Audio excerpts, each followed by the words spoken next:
On this episode of Survive and Thrive 8791, wife and mother of four, Kelsey Townsend shares her inspiring story of hope, grit, and the unwavering support of family, friends, community, and complete strangers in her life and death battle with COVID-19. That battle would include the birth of her fourth child and an 84-day hospital stay, with 60 of those days in a medically induced coma. In the end, Kelsey Townsend would survive and thrive. This will be a good one. Here we go.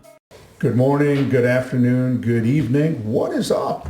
Wherever you are, whatever you happen to be doing, I hope you're having a great day. Welcome to another episode of Survive and Thrive 8791.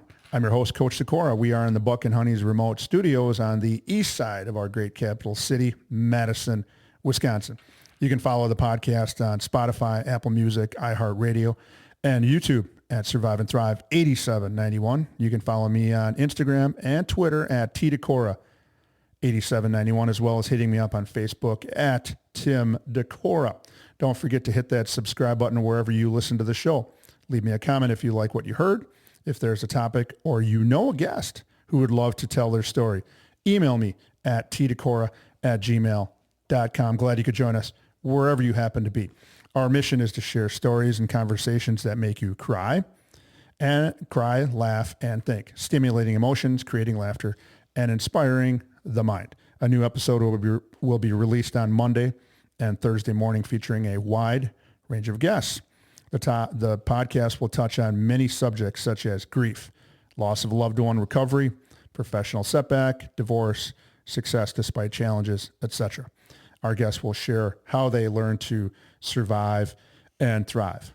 Today, we have a very special guest on. According to the internet, and the internet is always right, the coronavirus disease, COVID-19, is an infectious disease caused by the SARS-CoV-2 virus. Most people infected with the virus will experience mild to moderate respiratory illness and recover without requiring special treatment. However, some will become seriously ill and require medical attention. Today, I welcome Kelsey Townsend to the Buck and Honey's remote studios. One of the most inspirational people I know. Her story is truly about surviving and thriving. Kelsey is a former student of mine at Waunakee High School just outside Madison, Wisconsin. After high school, she pursued a degree in interior design before landing an office manager position with her cousins/family at Clear Vision, a residential window cleaning, power washing, and snow removal company. Happily married to her husband, Derek, they are the proud parents of four amazing kiddos. In 2020, the coronavirus affected many families throughout the United States. The Townsend family, they were no exception, would be impacted in a major way for 84 days. On today's episode, we'll hear more about this, and I can't wait. I'm so glad you could join us today. Kelsey Townsend. Thanks so much for having me. Yeah, this is so cool for a couple of reasons. Number one, we get to catch up a little bit, being a former student, but I've seen you quite a bit. Not recently, but I just seem to run into you all the time. I think it was at the Walgreens to begin with, when you were working in the Walgreens during high school, and then I think you were a big fan of your little brother and your little sister. Heck yeah, still am. During football. So how were the holidays? You got four kiddos and a big kiddo, your husband, to take care of. They were really great. We spent it all with family, and the kids got a few really nice things, but we really try to not focus on gifts during this time of year, which we're teaching our kids about right now. And as they get older, that Christmas is about the birth of Jesus and just about being together as a family. And they're really starting to cling on to it. It's cool to see them growing and understanding that, life isn't all about presents all the time. Yeah. We had a great time together with my mom and dad and my siblings and some extended family. So yeah, it's a good time to talk about good old JC coming into the world. That's way back when. I actually started last year doing this story of Luke and it's the 24 days, and you can read a chapter every day, and it culminates with the with Jesus and his story, and it's really kind of cool, and it helps my faith. But no, it's a good way to get your kids started on their faith early, and yeah, it's about more than just giving. It's all about receiving too. So For sure. sounds like Santa Claus was good. You have a 4-year anniversary of sorts coming up, and we talked, and you'll hear me say this, we talked off air. First anniversary kind of passed is that January 1st when you came out of a coma, January 1st. Yes. And then January 27th was when you had an opportunity to get in the vehicle and get out of the hospital. It was the best day ever. Was the best day ever. And we talked that you'll maybe do a little bit of celebrating. We do. We just really like to take this time of year to pray extra and just be together, knowing that our outcome could have been so different.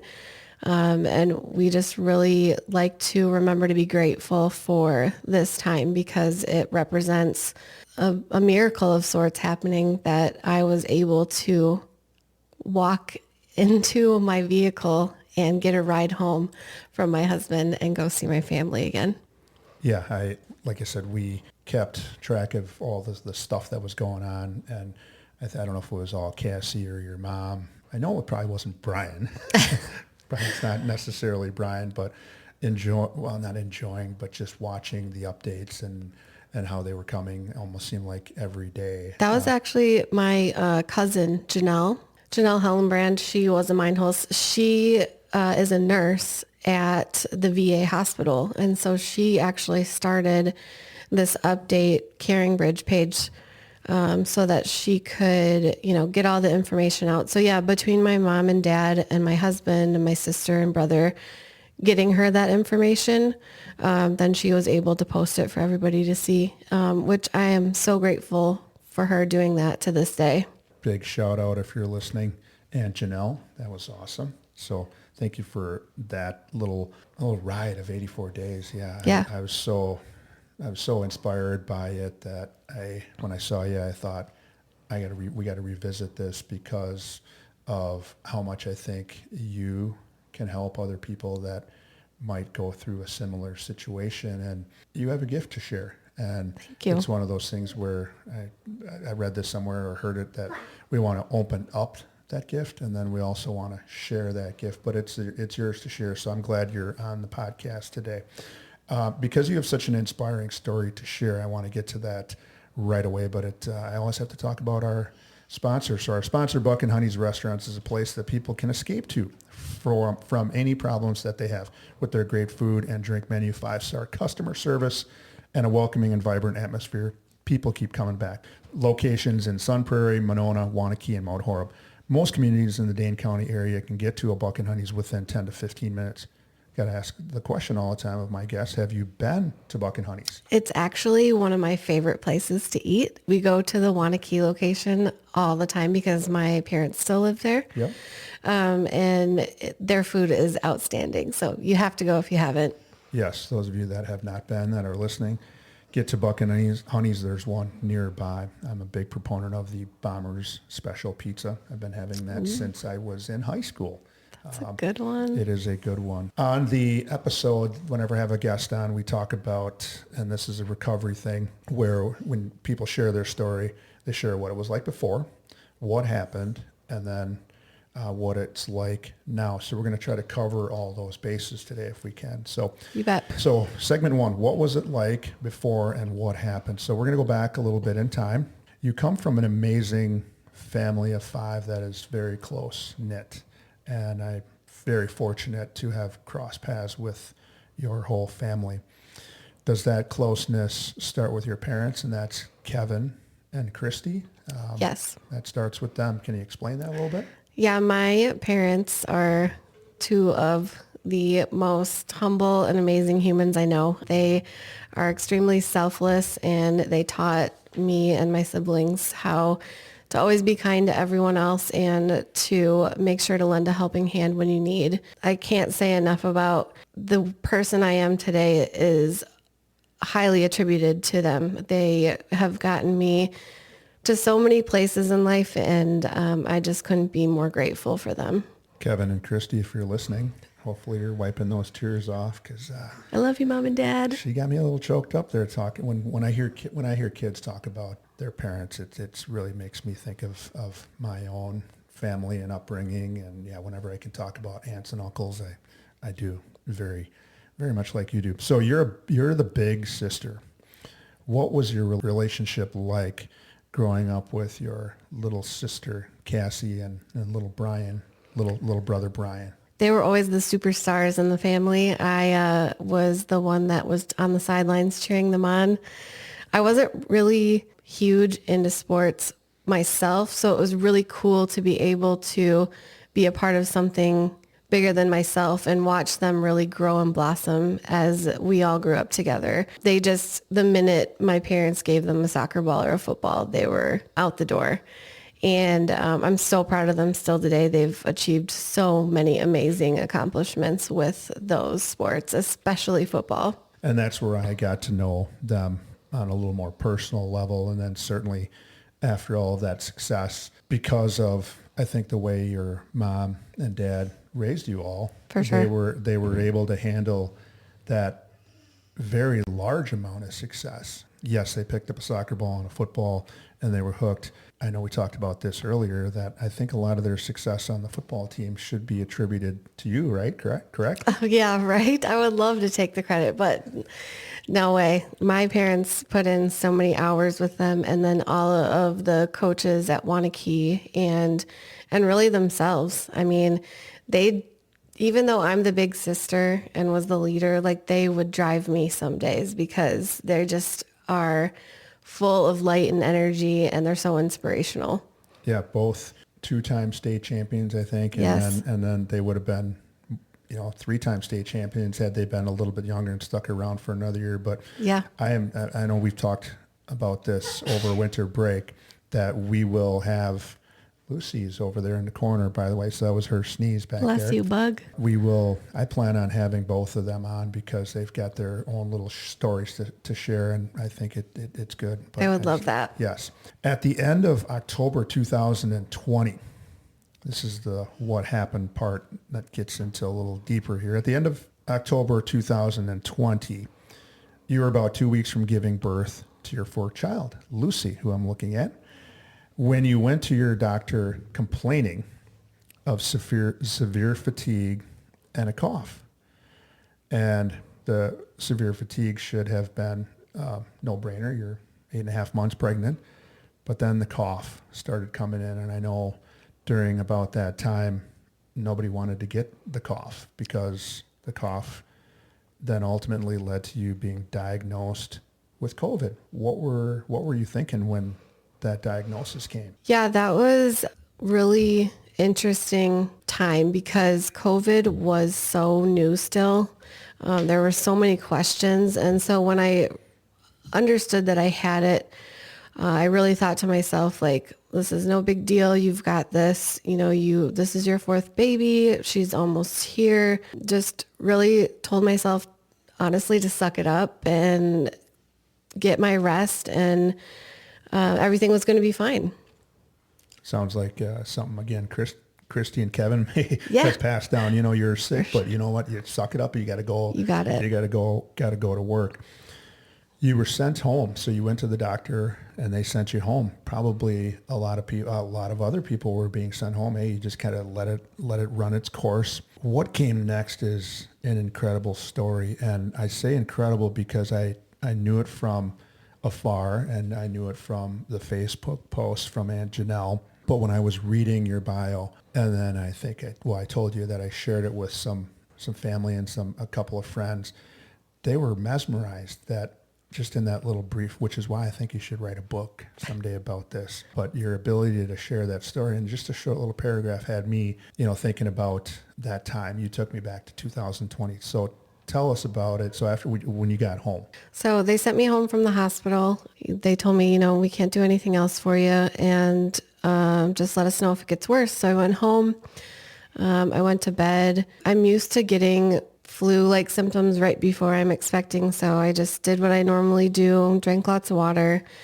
And actually the next morning I woke up and I was very delirious at the time. Overnight, I had lost so much oxygen that I didn't really know what was going on. I took myself out to the couch, I guess, and was sitting just kind of staring outside. My husband woke up and rounded the corner to see me in a blue face and purple lips, and he was like, we need to go to the hospital right now.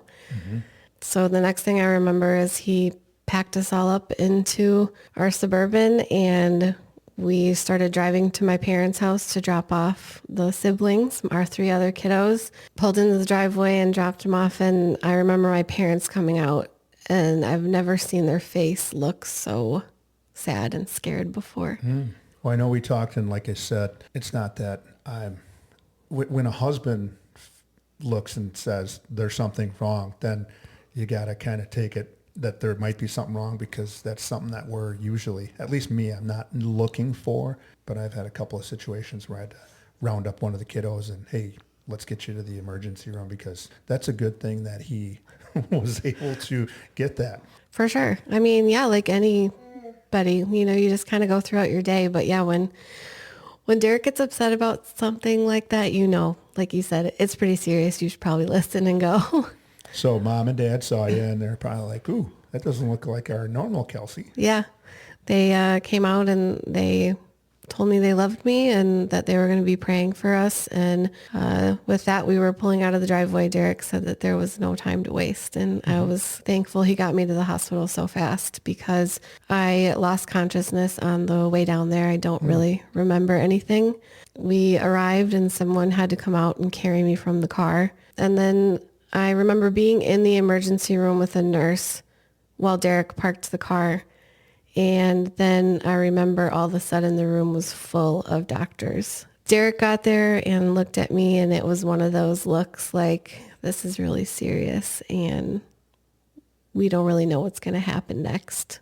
So the doctors told him that he had to leave, and that made me really upset. I really came to then. I started crying. I had oxygen on. My oxygen was at 40%, and I started pushing that away, and I just wanted Derek to stay with me. But that wasn't an option, and they said, we need to have an emergency C-section right now, and Derek has to leave. So that's the last thing I remember. During that time, and I'm sure I'm not the only one, and I'm sure maybe you aren't the only one, but everybody was going to buy those little finger things that you slip on your finger to check your CO2. I've got one. And we've got a couple as well, but always checking your CO2 levels, and I guess knowing what I know now, or checking with the internet, because the internet's always right. Right. You're supposed to have in the 90s for sure, 95% blood oxygen. And I'm not a doctor, but again, I'm just repeating what I saw, but or heard from visits to a doctor, and you were at 40%. 40. I suppose that would probably explain some of the going in and out of consciousness and maybe not thinking clearly. But you had the C-section, and I know you mentioned this in your bio that you wanted to do the birth, natural birth. Yeah. And you were against the C-section. I was. Was there a reason behind that? Our other 3 came naturally, and I'm super old school, which we can get into later.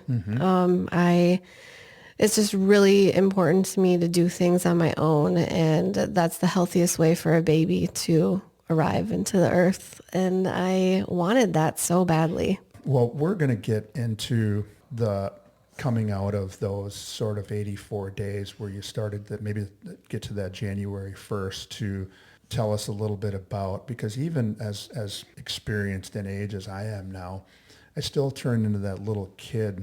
And I know a lot of people that are listening are going to ask, what is that like to come out of a coma? And there's probably going to be a lot of questions that I won't even get to, but might start some conversations with you and maybe somebody that finds your story interesting that can certainly ask you. But we're going to get to that and those details in segment 2. But before we do that, Buck and Honey's has been with the Survive and Thrive 8791 since episode 1, with 4 locations in the Madison area. One is always near.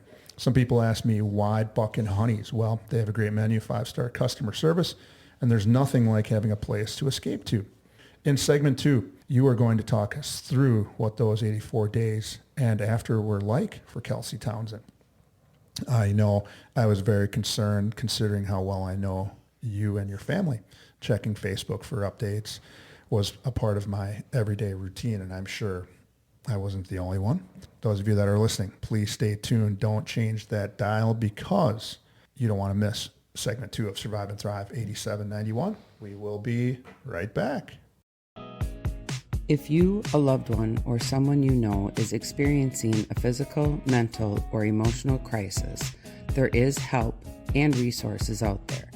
Contact NAMI, the National Alliance on Mental Illness Helpline, at 1-800-950-6264. This is a free service providing information, resource referrals, and support to people living with a mental illness, their family, providers, and the public.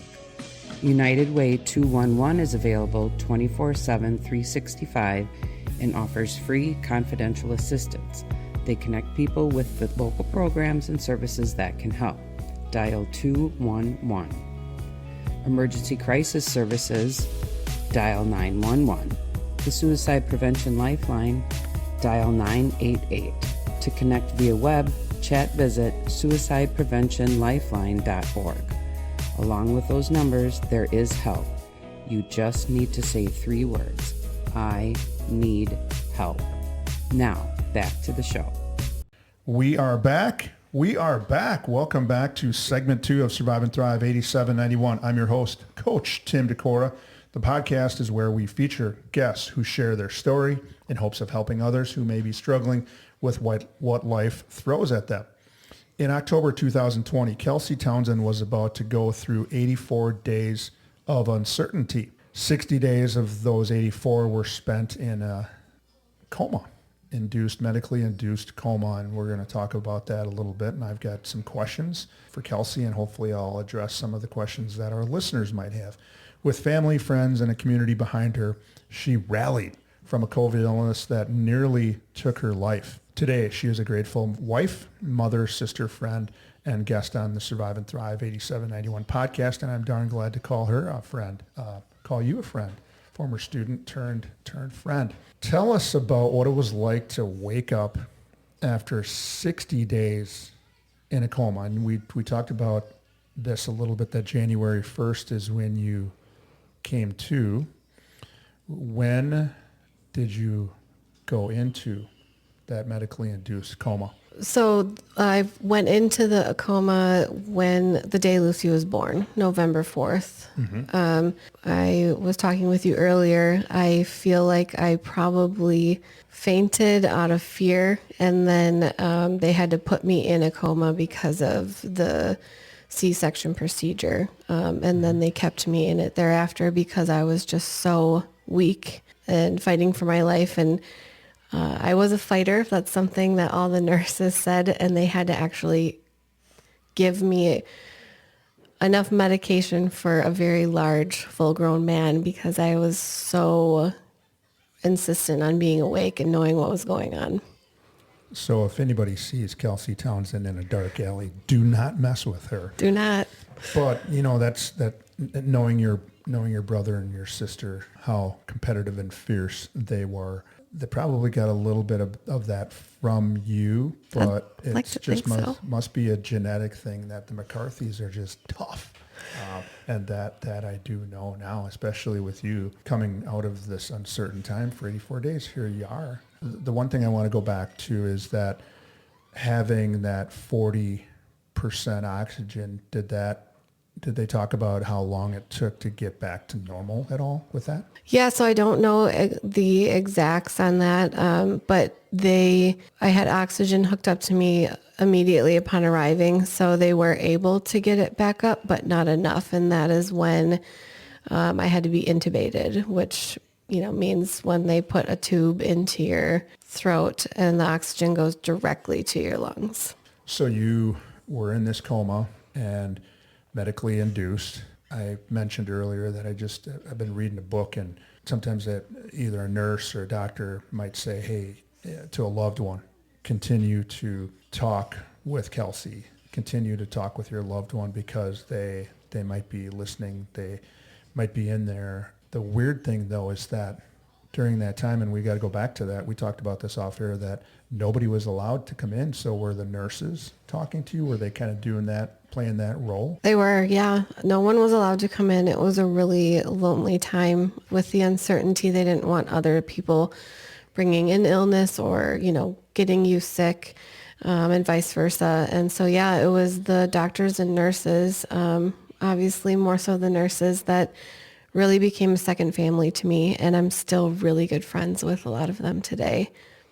When I was checking Facebook last night, just to doing some wrap up for the script today, I think I saw either last year or 2 years ago where you went back to the hospital, I think, and had some reunions with one or two of the nurses. So I did. It was really important as part of my healing journey to go back to the space where it all happened. I was able to meet with a lot of the nurses that helped save my life, and it was really a grounding experience for me. I was able to, just be with them in that space, really get to thank them again and let them know how important they will always be to me. I'm sure they have other success stories, and I'm sure they also have unfortunately, the other stories that aren't so successful, but to be able to have you walk back in the doors had to be inspiring, and it would have been nice to see some footage of that. Maybe this year, if you go back, get some little footage, because that would certainly add to the podcast. But it more importantly, it probably is going to help you again get through some of that, some of those memories that you had to go through. January 1st is when you started to come out of that medically induced coma.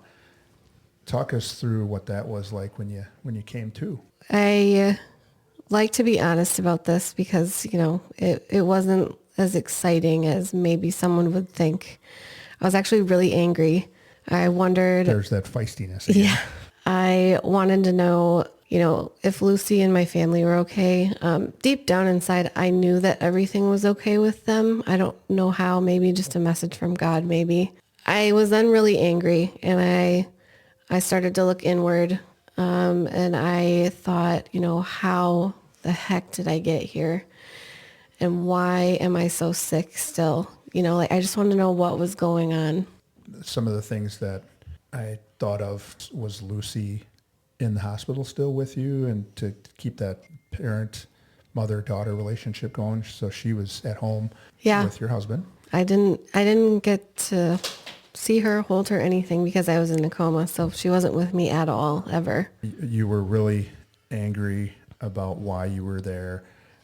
Your daughter was at home with your husband and family, and everybody's rallying around how do we need to help? How do we need to support? So that January 1st started the journey of you getting ready to go home. And you would go home on January 27th. Yeah.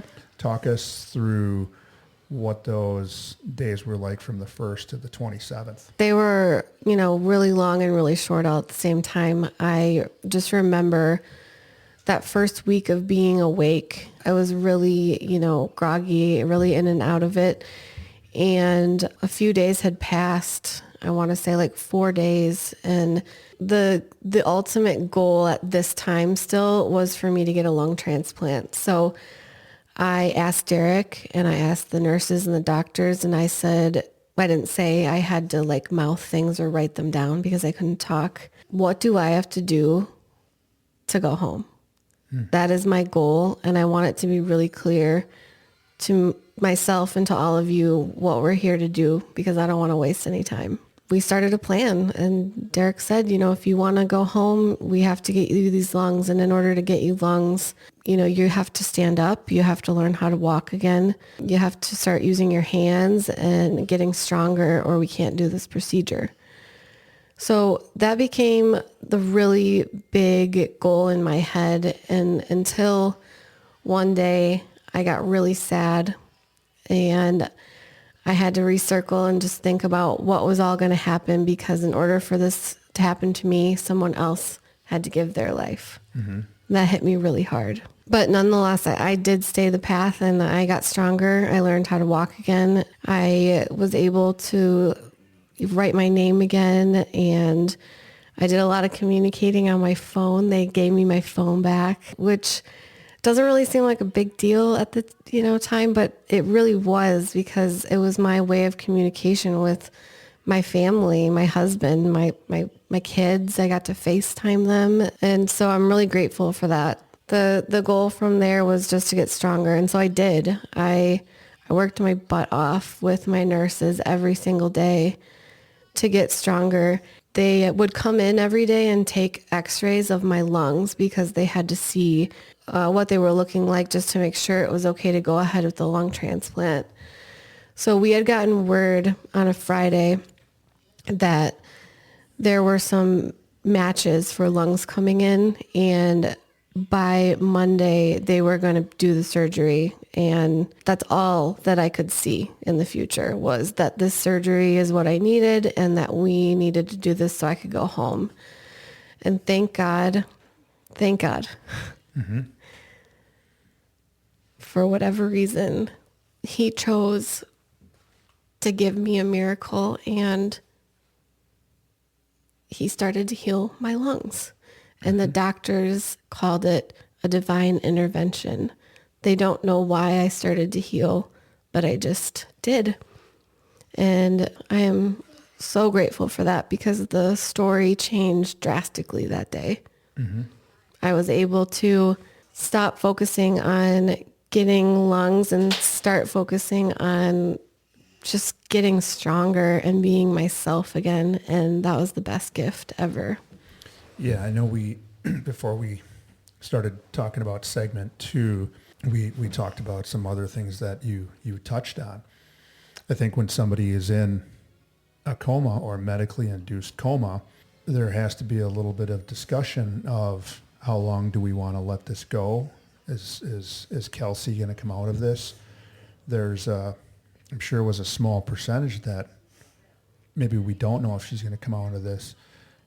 There was some discussion with Derek. When is the time that we should maybe stop what we're doing? Talk us through that a little bit. Yeah, that was before this time. That was before I came out of my coma. Mm-hmm. Derek got a really unexpected phone call one night from a doctor asking, how much longer we wanted to do this for, and that they just didn't think, that I would come out of it and live a normal life. Derek said, absolutely not. Kelsey's a fighter, and so am I, and we're not going to give up. Thank God for that. Yeah. Because that could have been a really big, it could have been a huge outcome change, because I wasn't ready to fight at that point. Mm-hmm. I was still in a coma, and he, by the grace of God, just knew that I would have my time. Yeah, you probably needed to heal, and there was a higher power at work controlling things, and it just wasn't time yet for you to wake up and start the work and start that journey. And I'm glad your husband had whatever it was, but I think just knowing that you are a fighter and there's no way that she's gonna give up, why would the rest of us? But I'm sure that's just something from protocol that doctors have to ask just in case. Absolutely. You started that journey, and then on January 27th, but I do want to go back to something. The phone, what was it? You got your phone back. Yep. Do you remember who you text or called first? It was just Derek right away. Mm-hmm. He had left me several love letters on my phone that I got to read when I woke up, and that was the best surprise ever. And yeah, I selfishly, I kept to myself because I knew that God and I had a lot of work to do, and I had to stay focused, and bringing in the outside world was just not a good idea at that time.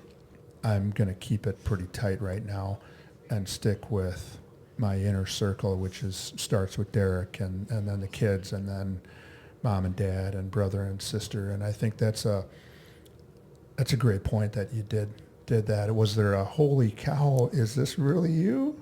Was there any of Yeah. that? Yeah. Derek responded immediately and said, I've been waiting 60 some days to get this message. It was one of the things that kept me being away from him actually exciting. It was like we were dating again, we got to just banter back and forth and laugh. And in a time that's so serious, he was just the exact thing that I needed to keep things light. I know I'd get the box of Kleenex for you, but I was almost going to go to some Kleenex there a little bit. So that's so cool. During this time, Aunt Janelle was clicking on a keyboard and sending updates out, and we were all on pins and needles and wondering. And I know there was benefits with Culver's and probably a couple other places. What was it like to hear about the support you received while you were on this little journey where you medically put to sleep for a little while? And what was that like to hear about those things? I felt like I maybe did something right in my life beforehand, that all these people wanted to reach out and help me and my family because we were struggling. I was also shocked because I just feel like I always want to be the one helping, like I'm undeserving, I don't need anything. So when it was my turn and I needed something and all these people were there, I was in tears, and I was so grateful that I had such a community. But on the other hand, it's like not surprising because we have the best community ever. Wanakee in general is just an amazing community to be a part of. Our family and friends and the businesses around us. It's just so important to always, have each other's backs because they'll always be there for you in the end as well.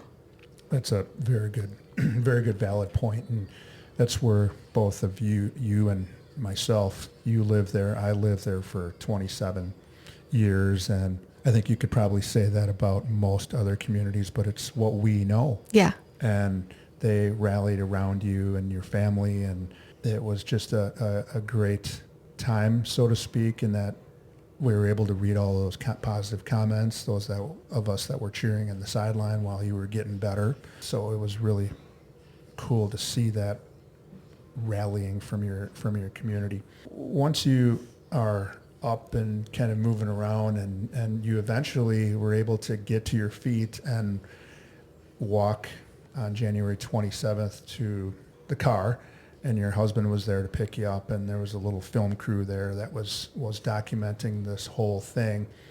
That was a start of a whole new kind of journey, because you had talked about, I asked, how were you feeling? Were you feeling any anxiety, depression, worry, dread? And you talked about some anxiety that you were going through, and I shared my own little story off air with you about my own situation.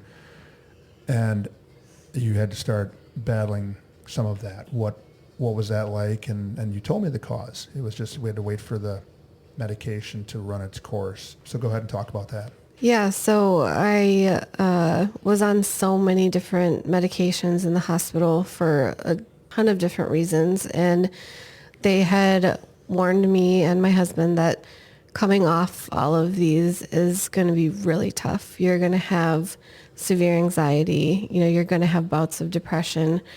And then just in general, I have PTSD from the whole experience, which I'm sure people listening some can relate. There's things you go through in your life and it just really affects you. But yeah, I had to work through getting off all these medications, and with each one getting rid of, it just created a new kind of string of anxiety inside of me. So it was like two monsters at once, because you're trying to get away from these medicines, and then you're trying to also cure yourself of anxiety. And it's really a tough mental game, and you have to know how powerful your mind is if you just use it correctly. We talked about some of those, and you're going to address those here shortly. So this is the part of the episode where you pull out a pen or pencil, get your phone out, and you jot some notes down, either for yourself, and you have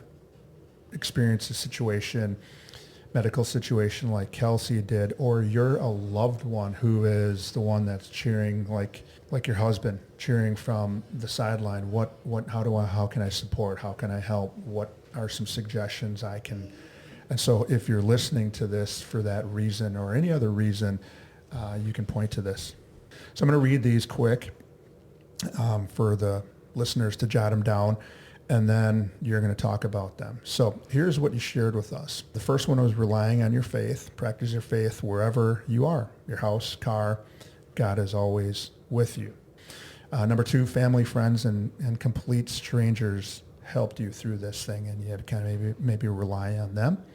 Number 3, being able to be a stay-at-home mother has really helped this whole journey out, and you can talk about that. Therapy for PTSD from your hospital stay. You've done some research on your own, self-taught yourself some therapy. You've done some self-talk, body work, meditation, and exercise. And lastly, this is kind of a cool one. You help people declutter and organize for free as a form of therapy. Let's start at the top, because I know this is very near and dear to your faith. I grew up Catholic, and I don't practice in a church anymore, but I think why I'm telling you this is because you don't have to be a religion or do it any certain way. I just always remind myself and others that God is always with you. Jesus is always walking beside you.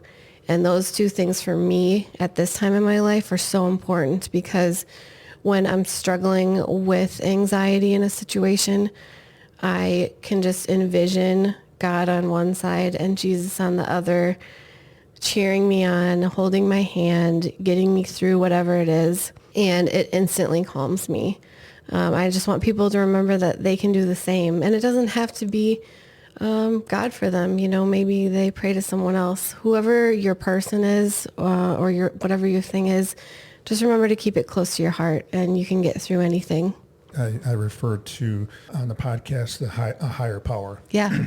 When I was going through my anxiety, if they told me I had to walk on coals, walking on coals would have been my higher power if it helped me get through what I was going through.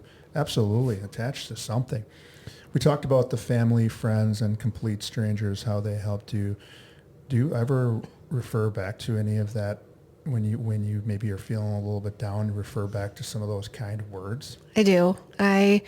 There's so many, and I don't want to leave anyone out, but there is one person that always jumps out. He is an old man from Arizona. He sent me a book called The Boy, the Mole, the Fox, and the Horse. If you haven't read it to your kids, you need to get a copy of it. It's a really great book that is centered around a boy just trying to find out who he is and how to make a difference in this world. And it's pretty simple in the end that, you just need to follow your path, be kind along the way, lend helping hand, and be a friend. And the old man who sent me the book from Arizona wrote me a note in the book. It just is a good thing for me to grab when I'm having a rough day, and just be reminded that someone who didn't even know me took the time and cared enough to send this to me and send me this reminder. And I'm really grateful for that. That's definitely something that I often reach for.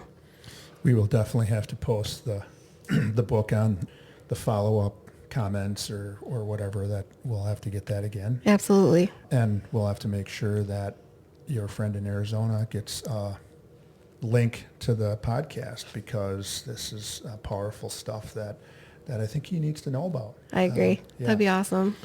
Being able to be a stay-at-home mom. I've been trying to I was trying to be a stay-at-home dad for years, and you pulled it off. So go ahead. I have a very old soul, and I have always wanted to have a big family and just be with my kids and raise them. Often I think in our society, we forget to slow down and smell the roses. And I I don't think that it's bad that anyone works or doesn't work. I just think that for myself, it has really helped with my therapy, just living a slow life. I love to be in the kitchen cooking, and I love to read books to the kids and, run around outside and just really soak in what's in front of me, and not always have to be chasing what's out there. This honestly gave me that opportunity. And often I refer to what happened to me a blessing, because it really taught Derek and I that we don't need to have a lot of the things we thought we did before this happened. And now we just live very minimally and live very focused on what's in front of us. A good reminder that we want to speed up and get to schedule two things at once and try to get from one to the other. And I like to quote my good friend Ferris Bueller from the 80s that sometimes if you don't slow down, you're gonna miss something. And I think people need to hear that once in a while. And your life could be really hectic because you have a husband and 4 kiddos, but you're slowing down and you're enjoying a lot more about life. And when you were talking about that, I envisioned you and Cassie and Brian running around the log cabin out on the outskirts, and you're probably just teaching your kids to do that now, and that's a great way to live. Totally. Therapy for your PTSD, post-traumatic stress disorder from your hospital stay. You mentioned self-taught therapy. You did some research, self-talk, body work, meditation, and exercise. You put all of those. I don't know if you need to hit on all of them, but maybe hit on the ones that you think are the most relevant to your situation. I'll talk about body work because a lot of people probably don't maybe know what that is. My cousin, Jamie Spahn, has a place out in Spring Green where she does body work. When you're an outsider just looking in, it would look like you're getting a massage. But it's so much more than that. She focuses on pressure points. She does gua sha. She's just really about moving all of the inner, parts of your body. And I didn't even realize how important this was until I started it. It was recommended to me, and I kind of thought like, oh, how funny, I get to go get a massage. But when I got into it, it's just really digging deep, figuring out, a lot about your body that I didn't think was important until I did it. So if you're having any issues with that, go and see Jamie Spahn out in Spring Green. I think I might be getting Jamie Spahn's phone number here after we're done today, but definitely something we can also include in some follow-up stuff we're going to talk about here in a little bit. I know you already talked about going back to the hospital and going back to where you spent those 84 days of kind of getting back on the horse, so to speak, and you just want to talk a little bit about that. I know we talked about the celebration of going and seeing some of the nurses and doctors and staff that helped put you back together, so to speak, but a little bit deeper. What else is that like going back there? Yeah, it brings up a lot of emotions for me. I'll be honest with you guys. So I went back because I felt like I had literally left a piece of myself there, and I didn't feel whole for a very long time. And I was working through this with one of my therapists, and she said, you know what, I think that you need to go back and you need to see the place that you spent all this time in, and you need to collect yourself. And so I did. I went there. I stood in the room that I laid in for a very long time, and I prayed. I collected myself. I cried. I gave thanks, and I left there feeling more whole than I ever have. I highly recommend to people that go through traumatic experiences to visit the site that you were at and to really just put yourself back together piece by piece, and surrounding yourself with those people that, poured their heart and soul into you. It all comes together in the end. And that's exactly what it did for me. Yeah, I was thinking as you were talking about that, the way I grew up facing the bully. And in this case, it wasn't necessarily anybody that was bullying you there, but the fact that this is a place that shoved you around nearly, it didn't take your life away, but you were there fighting for your life.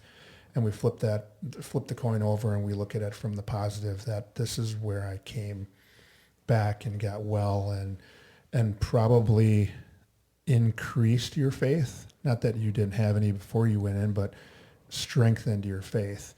And I think you talk about another good point here is that maybe you do need to go and revisit where this all occurred. But I think I would be remiss if I didn't say this, that maybe getting some help ahead of time before you did that, and you got some help with a counselor and they were able to talk you through some of that. Absolutely. Yeah. Lastly, you help people declutter. I think, I don't know if I've ever seen anybody, I've heard of decluttering and organizing, but for free as a form of therapy. I want to hear what this is all about, decluttering and organizing. This is something I've been passionate about since I was a little girl. I actually recommended it to myself that as a form of gratitude and as a form of healing, I help out people around me that, want to declutter their life and get organized. Just kind of threw it out there to family and friends to start out with that I am here to help you. You can call me anytime, and I just go over to their house and we deep clean. We go through drawers and closets and cabinets. I help them take things to donation centers where it can help other people. And it has become something that's catching fire. Mm-hmm. I've been helping quite a few people now. And, everybody is always so grateful and also curious as to why I don't charge anything for it. And I just simply say because this is helping me heal. And I get so much out of it, and so do they. And that's just really gratifying for me. Yeah, sometimes it's not always about having somebody Venmo you some money for services rendered or cutting you a check or giving you cash. Sometimes it goes a little bit deeper than that you're giving back and being of service to friends, family, people that are near you. And sometimes that has a tendency to pay you back more than some of those other things are what they're worth. Absolutely. Yeah. Goes back to, that slow life that I was talking about before. I just really like to continue to focus on that, and no amount of money is going to make me happy inside. So this is really a great way for me to chip in. Yeah, we'll definitely have to include as much information as you want to share in a follow-up message about how they can get in touch with you, because I think it's really cool, and I'm sure there's a lot of people that want to declutter and organize. Yeah, I mean, seriously, reach out to me on Facebook, Instagram, my email I can give out. I just want to help out. Eventually, it might be a business someday, but right now I'm happy where it's at. Get in on the front end while you can. So what an episode. As I mentioned before, your story is it's so inspiring, and I'm glad I was a part of it today, because it gave me an opportunity to revisit what that was like. And like I mentioned off air, that I turned into a 10-year-old boy because I wanted to find out. I had some questions. You're inspiring. Your story will help countless people, whether they are like you, who had to go through something like this, or a spouse like Derek, or a family like your mom and dad and your brother and sister, or friends that are like me, that were cheering for you and hoping and praying that you were going to come back to us, or that acquaintance that had to watch from far, that gentleman you talked about in Arizona. Your strength to share publicly with the Survive and Thrive 8791 crew is an inspiration, and now you're continuing to help others by sharing your story, what got you through that particular time. and the work you're continuing to do today, even if it's 4 years from, you're still going to continue. And I don't see you stopping from some of the things you're doing now. I think it's really helped you. Call to action. Kelsey Townsend just shared an experience that our listeners can learn from. These 5 things can help you or someone you know survive and thrive, just like Kelsey did through an illness that nearly took everything away from her. Rely on faith. Practice it wherever you go, house, car. God is always with you. Family, friends, and complete strangers help you get through this time. Being able to be a stay-at-home mother helps. Therapy for PTSD from your hospital stay. Things like self-taught therapy, self-talk, body work, meditation, exercise. And lastly, you help other people declutter and organize for free as a form of therapy. As we close another great episode of Survive and Thrive 8791, are there any final thoughts, Kelsey? Yeah, I just want everybody to remember to be kind. I know it's said a lot and it seems small, but it goes so far. And then also, please don't ever hesitate to reach out to me. If you're going through something hard, you're having a bad day, or you just need a friend to come and help you organize your closet, I am there for you always. You can find me on Facebook at Kelsey Townsend, Instagram, or you can send me an email at klsmccarthy, MCCARTHY@gmail.com.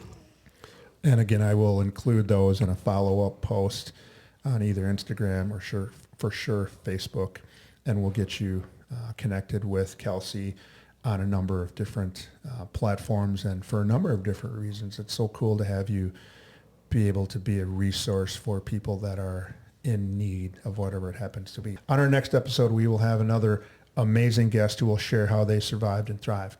If you have a story to share or you know someone who does, please reach out to me at tdecora@gmail.com. Until next time, hang in there with whatever you happen to be going through, and with hard work, dedication, and determination, you can survive and thrive. Until next time, take care.